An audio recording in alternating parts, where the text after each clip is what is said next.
जय श्री कृष्ण मित्रों, आप सभी को स्वागत है इस YouTube चैनल MSG मोटिवेशनल पर। हमारे पुरानी पीढ़ी के लोग अपने जीवन में 100 दीपावली, होली आदि जैसे पर्व देखते थे। अर्थात कहने का तात्पर्य है कि 100 साल तक जीवित रहते थे। लेकिन आज के जमाने में 60 या 70 साल का जीवन अधिक माना जाता है। और उसने भी जो लोग अच्छे होते हैं वह और कम उम्र में ही इस दुनिया को छोड़कर मृत्यु को प्राप्त कर लेते हैं। आपने लोगों को कहते सुना होगा कि भगवान अच्छे लोगों को जल्दी बुला लेते हैं। लेकिन क्या आपको पता है कि आखिर ऐसा क्यों होता है? क्यों दूसरों को भला करने वाले और अच्छे लोग बुरे लोगों की तुलना में मृत्यु को जल्दी प्राप्त कर लेते हैं? आपने लोगों को कहते हुए यह भी सुना होगा कि इस भले इंसान को इतनी जल्दी मौत क्यों आ गई और वह दुष्ट पापी मरता क्यों नहीं है। क्या सच में ऐसा होता है या सच में कोई कारण है? अनेक ग्रंथों में इसके बारे में बताया गया है। आज की इस वीडियो में हम इन्हीं ग्रंथों के आधार पर इन प्रश्नों का उत्तर ढूंढने का प्रयास करेंगे। उससे पहले आप इस वीडियो को अपने दोस्तों को जरूर शेयर करें, क्योंकि ज्ञान और खुशियां बांटने से ही बढ़ती है। तो चलिए वीडियो शुरू करते हैं। गीता की एक श्लोक यह है कि जातस्य हि ध्रुवो मृत्युर्ध्रुवं जन्म मृतस्य च। गीता में भगवान श्री कृष्ण कहते हैं कि जिस व्यक्ति ने जन्म लिया है उसका मृत्यु अवश्य ही होगा। और हमारे सनातन धर्म में माना जाता है कि किसी व्यक्ति के जन्म से पहले ही तय हो जाता है उसका जन्म कहां होगा, उसके माता पिता कौन होंगे, उसका विवाह किसके साथ होगा। यहां तक कि यह भी तय होता है कि उसकी मृत्यु किस प्रकार और कब होगी। सभी धर्मों में मृत्यु को एक अटल सत्य माना गया है और जिसने जन्म लिया है उसे एक ना एक दिन मरना ही पड़ता है। किसी का जीवन या मृत्यु भगवान के हाथों में होता है। आपने सुना होगा कि जितनी चाबी भरी राम ने उतना चला खिलौना। हम वो खिलौना हैं जिसकी चाबी भगवान के हाथों में होती है और सभी चीज उनकी इच्छा से ही होती है। हिंदू धर्म में मानी आता है कि इस धरती पर कुछ अच्छे उद्देश्य के लिए ही भगवान हमें भेजते हैं। जब वह उद्देश्य जल्दी पूरे हो जाते हैं तब भगवान उसे वापस बुला लेते हैं। अर्थात अच्छे लोगों की मृत्यु भी उनके अच्छे कर्मों पर ही निर्भर करती है। कॉलेजों के लक्षण में बताया गया है पापी चिरायु सुकृति गतायु। अर्थात इस जग में पापी ज्यादा दिन जिएंगे और पुण्य आत्मा जल्दी ही मृत्यु को प्राप्त कर लेंगे। इसके अलावा यह भी बता दूं कि जो लोग यह कहते हैं कि मरने के बाद इंसान खाली हाथ जाता है, उन्हें यह जान लेना चाहिए कि 3 चीजें ऐसी है जो मरने के बाद भी उसके साथ जाती है। एक है संचित कर्म, दूसरा स्मृति और तीसरी जागृति। इसलिए आप किसी से यह मत कहना कि आप खाली हाथ आए थे और खाली हाथ जाएंगे। हमें कई बार लगता है कि कुछ भले लोग या हमारे परिजन थे जो भले थे, जो कभी किसी का बुरा नहीं किया था, कभी किसी को सताया नहीं था, फिर भी भगवान ने उनको अपने पास इतनी जल्दी क्यों बुला लिया। उन्हें तो अच्छे कामों के बदले में ज्यादा जीना चाहिए था, तो भगवान ने ऐसा क्यों किया? तो आइए इस बात को समझते हैं।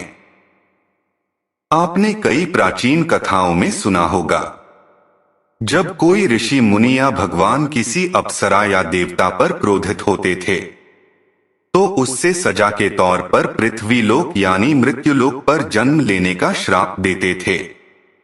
यह मृत्यु लोक दूसरे लोक की तुलना में ऐसी भयानक और दुखदायक जगह है जहां सजा के तौर पर देवताओं और अप्सराओं को भेजा जाता था और सजा मिलने पर वह देवता और अप्सरा गिड़गिड़ाते थे कि हे प्रभु, हमसे गलती हो गई, हमें माफ करें और हमारी सजा कम करें। यह मृत्युलोक समस्त ब्रह्मांड में ना तो अच्छी जगह है और ना ही बुरी जगह है। आप इसे कर्मभूमि भी कह सकते हैं और कर्मों के हिसाब से ही आपकी आगे की यात्रा तय होती है।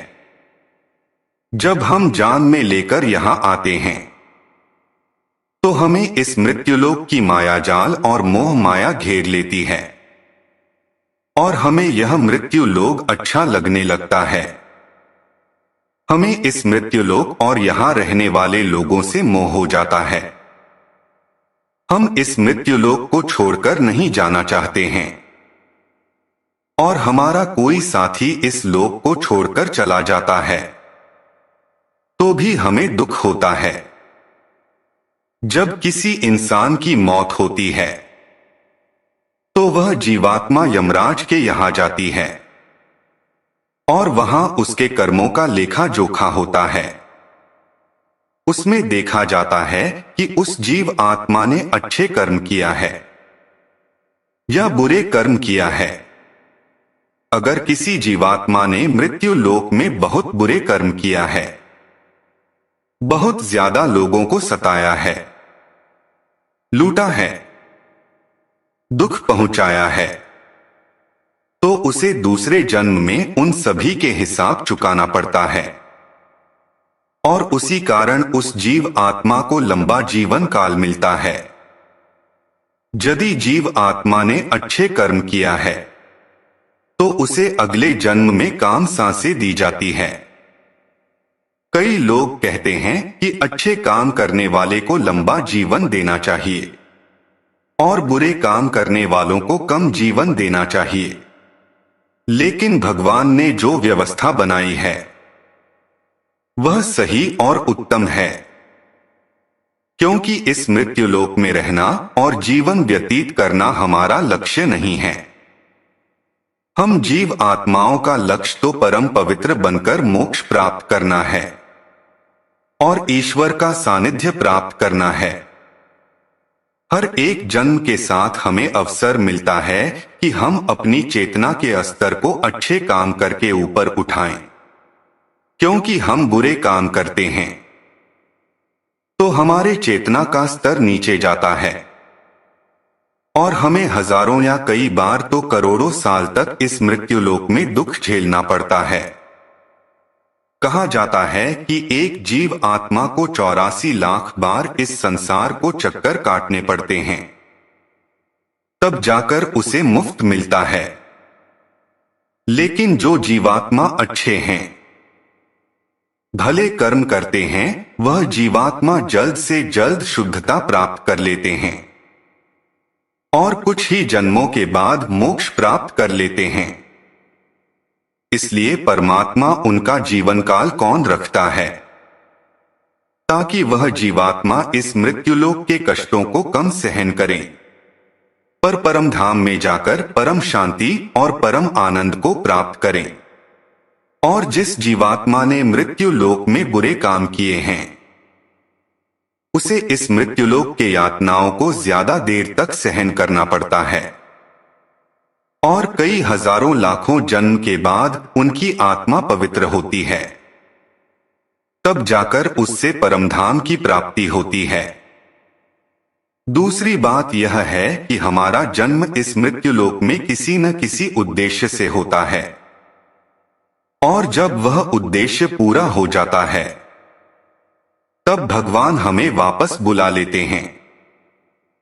ऐसा नहीं है कि सभी लंबा जीवन जीने वाले बुरे काम ही किए हो, लेकिन वह अभी जीवित हैं, तो इसका मतलब यह है कि अभी तक उनका जीवन का उद्देश्य पूरा नहीं हुआ है।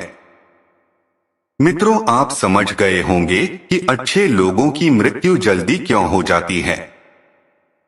तो हमारे जो भी प्रियजन थे और जिनकी मृत्यु जल्दी हो गई हो, वह एक पवित्र आत्मा थे, और जितने दिनों तक हमें उनका सानिध्य प्राप्त हुआ, वह हमारा सौभाग्य था। उनकी मृत्यु के बाद हमें प्रार्थना करना चाहिए कि उनकी आत्मा जल्द से जल्द परमधाम को प्राप्त करें और परम शांति और परम आनंद को प्राप्त करें। यह जन्म मृत्यु का रहस्य कुछ ज्यादा ही गहरा होता है, जिसे देवता लोग भी नहीं समझ पाते हैं। इसलिए मित्रों, आज से अपने जीवन को सार्थक बनाने के लिए अपने गलत आदतों को छोड़कर अच्छे आदतों को अपनाएं। धर्म और तपस्या में मन लगाएं, क्योंकि ईश्वर सर्वशक्तिमान है और वही हमारा बेड़ा पार कर सकता है। तो मित्रों, आज की यह वीडियो आपको पसंद आई होगी, तो वीडियो को शेयर जरूर करें, क्योंकि हमारा मकसद भी हमारे धर्म का प्रचार करना ही है। इसलिए वीडियो 9 लोगों तक जरूर पहुंचाएं।